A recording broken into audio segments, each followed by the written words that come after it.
Coming to you live from the studios of Media Training Worldwide in New York, this is Inside Communications, and I'm your host, Mike Bako. Today we go inside with the man that literally wrote the book on communicating in today's wired world, Don Mittelberg.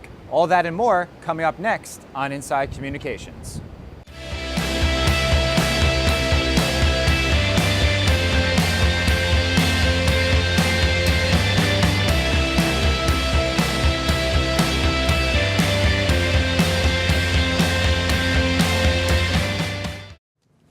Don, thanks for joining us.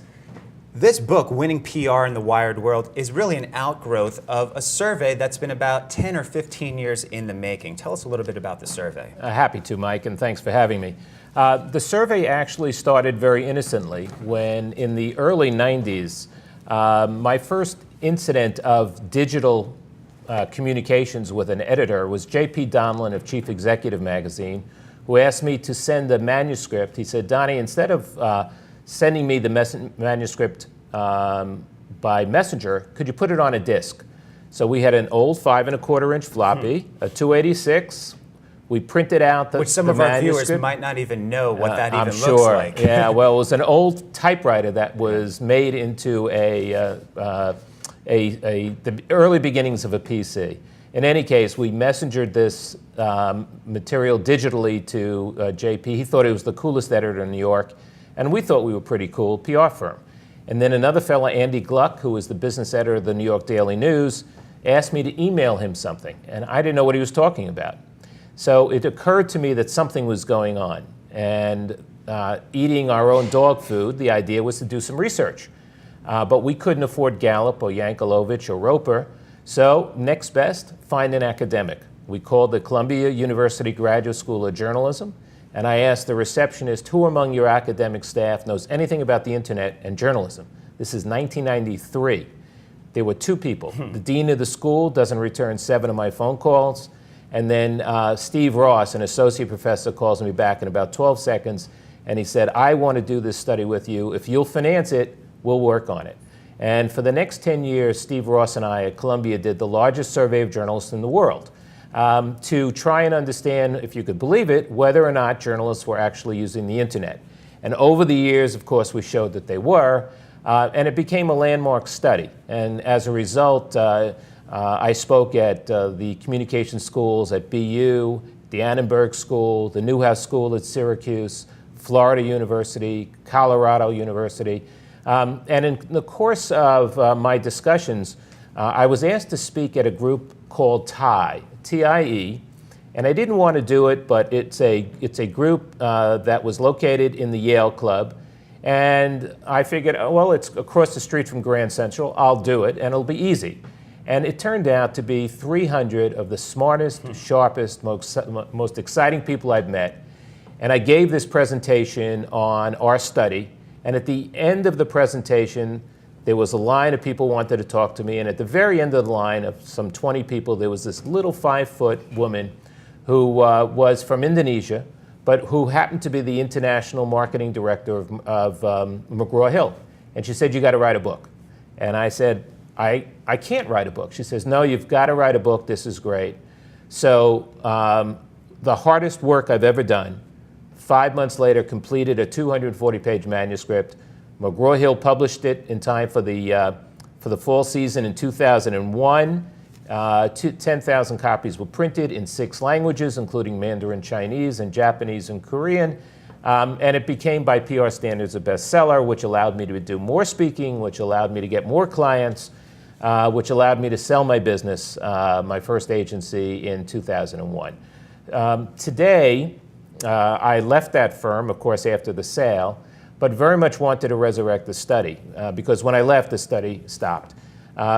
Professor Ross had left Columbia, but I was put in touch with a group called the Society of New Communications Research, which is a PR think tank. It's not a misnomer. And they do some terrific research. And I was introduced to Jen McClure, who was the executive director. Jen said, let's resurrect the study. And now we're doing work that tries to understand how journalists are using social media in their reporting and their daily work.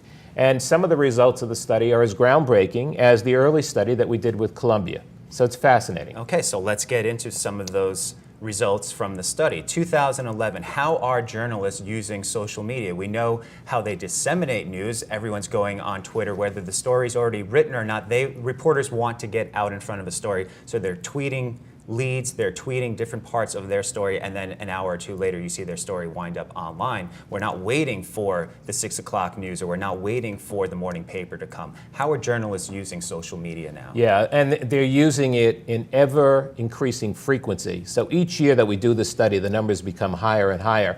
And not surprisingly, the younger the journalist, the more active the user of social media.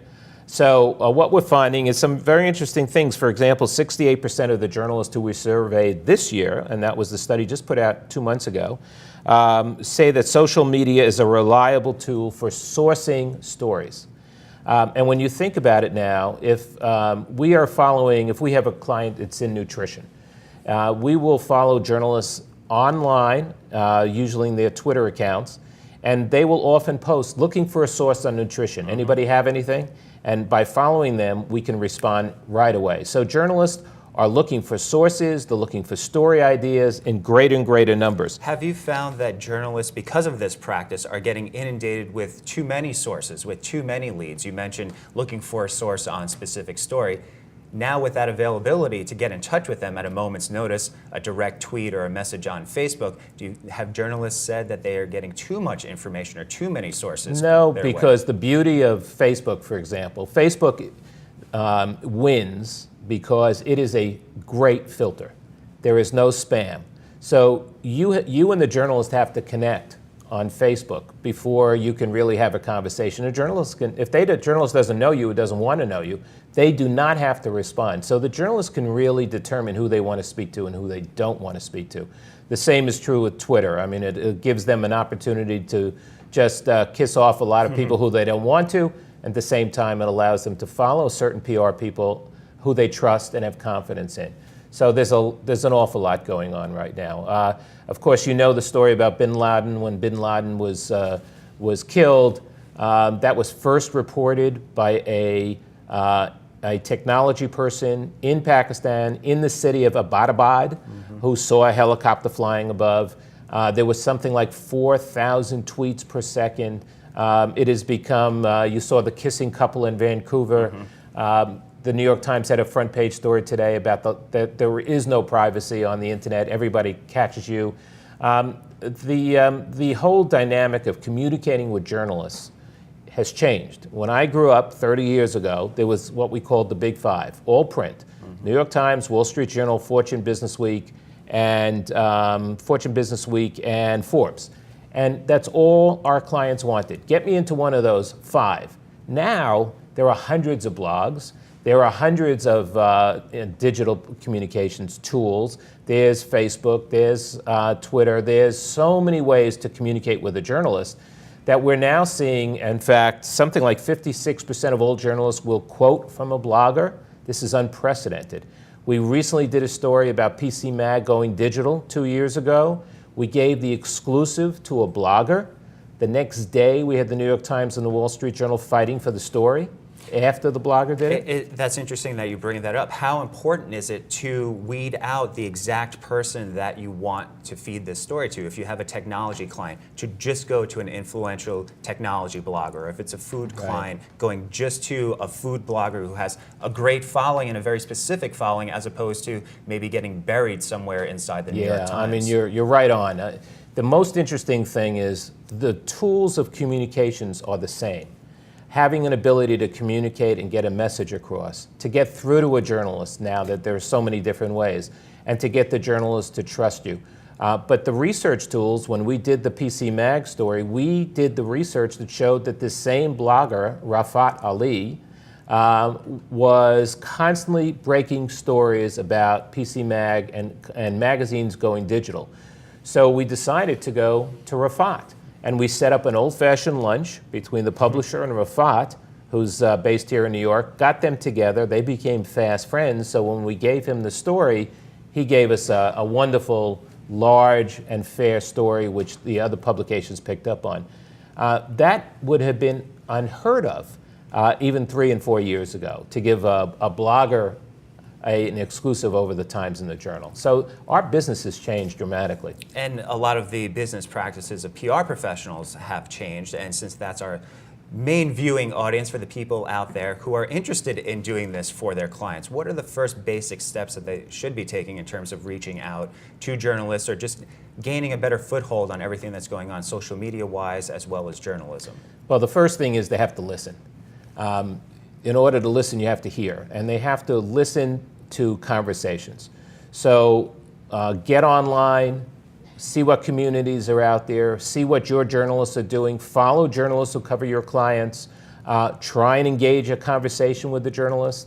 You'll be surprised how many are wide open to your thoughts, to your likes and dislikes about their columns. Talk to them, engage them, and that rule was the rule that I started with 30 years ago, and it's the same rule today.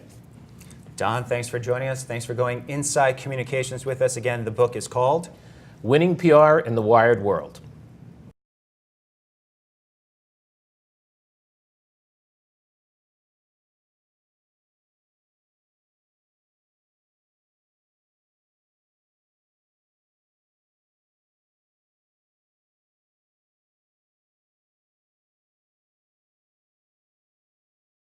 Media Training Worldwide has specific systems to teach proper body language, messaging, answer techniques, and soundbite creation.